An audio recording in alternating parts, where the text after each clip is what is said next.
Welcome back to the CS160 tutorial. In this tutorial, we'll begin our implementation phase. As noted before, our implementation will be divided into 9 iterations. Each iteration will add functionality to our evolving solution. Iteration 1 will have 4 objectives. The first objective will be to simply create an Eclipse Java project.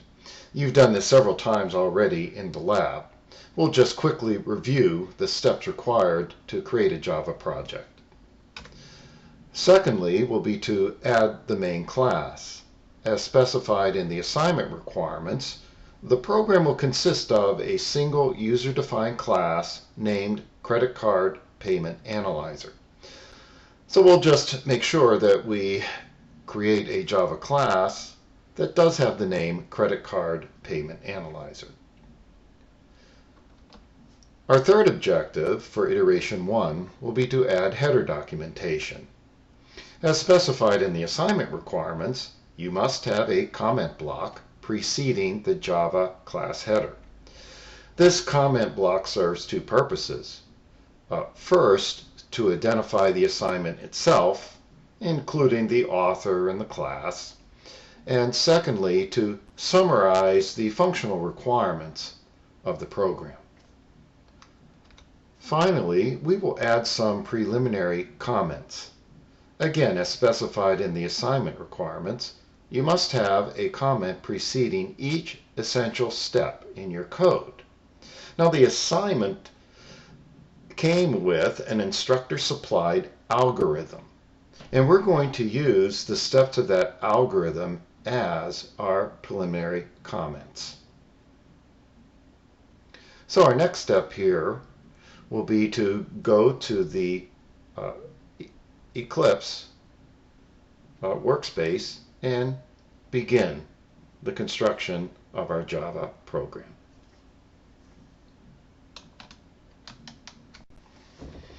We're now ready to begin iteration 1 of our Java solution. As you can see, I've already opened up Eclipse and I'm ready to create an Eclipse Java project. To do so, I'll simply go up to File, New, and we'll create a Java project. Now, as for the project name, sometimes it is specified in the assignment requirements, but in this case it is not.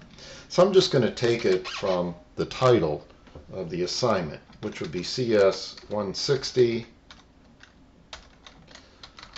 Tutorial Project 1.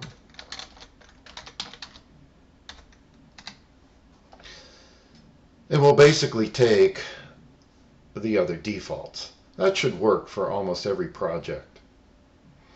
So we'll click on Finish, and we'll see that our new project appears in the Package Explorer. So the next thing we'll do is we're going to add the main class. So I'll right-click on Source and create a new class. In the early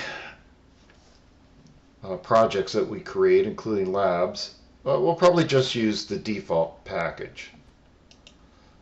Later on, it is recommended that you put all your Java code into a user-defined package. But for now, we'll just make sure we adhere to the specifications for the class name.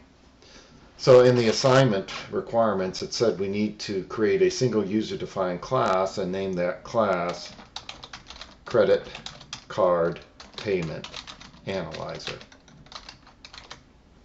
We'll do that, and also since this is the main class, we'll be sure to ask Eclipse to generate for us the main method, but we don't need to generate any comments. We'll add those ourselves. So I'll click on Finish.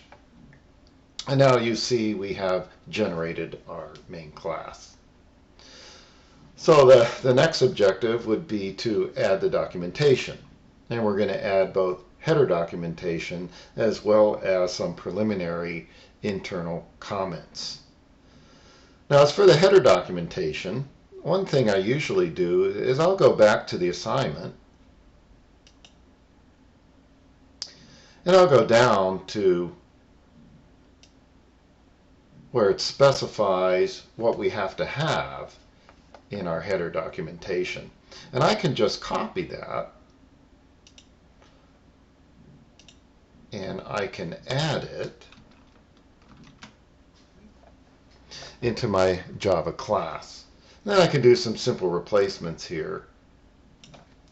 I can just add my name. As for the description, this gets a little tricky. We're supposed to summarize the purpose of the program. I think the best way to do this is to simply go back to the requirements and paraphrase the problem definition and any of the specific functional requirements that are important. And by important, I mean we should always include in our header documentation a description of the inputs, the major computations, and the outputs. So rather than type all that in, I'm just going to pause the video here and put it in and then restart it. But with respect to what should be there, I would notice that I want to take and paraphrase some information from the first paragraph. I want to include this equation, that's the main computation, and I want to make sure that I describe the inputs and the outputs, and those are described here in the functional requirements. That tells what the inputs are, and down here it tells what the outputs are. So I'm going to pause the recording right now and add those comments.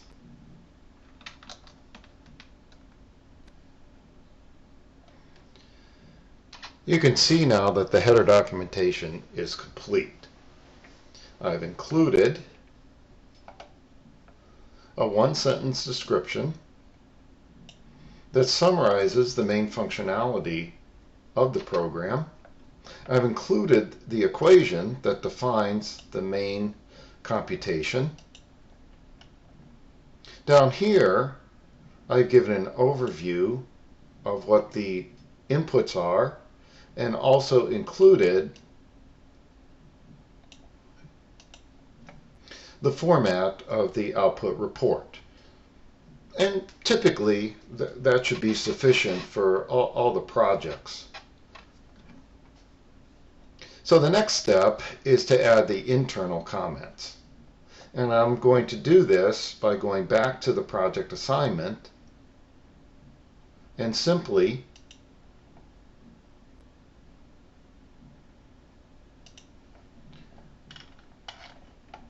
including the steps of the algorithm that were given to me. And the easiest way to do that is I could just go down here and copy these and paste them into the body of my main method. And then I'll prefix each step by the comment operator.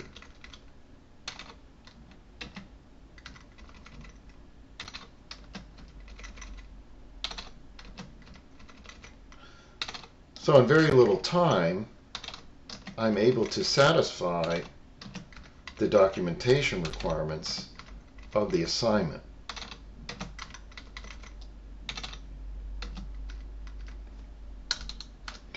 The other thing this does for me, by explicitly taking the steps of the algorithm given to me in the design, is now I have a path for the rest of the implementation. What I need to do in iterations 2 through 9 is now convert each of these comments into Java code. And I'm going to do that in small steps. So that's the end of iteration 1. And again, iteration 1, primary objective was to create our initial Java project along with the main class, and then populate that main class with the required header and internal documentation.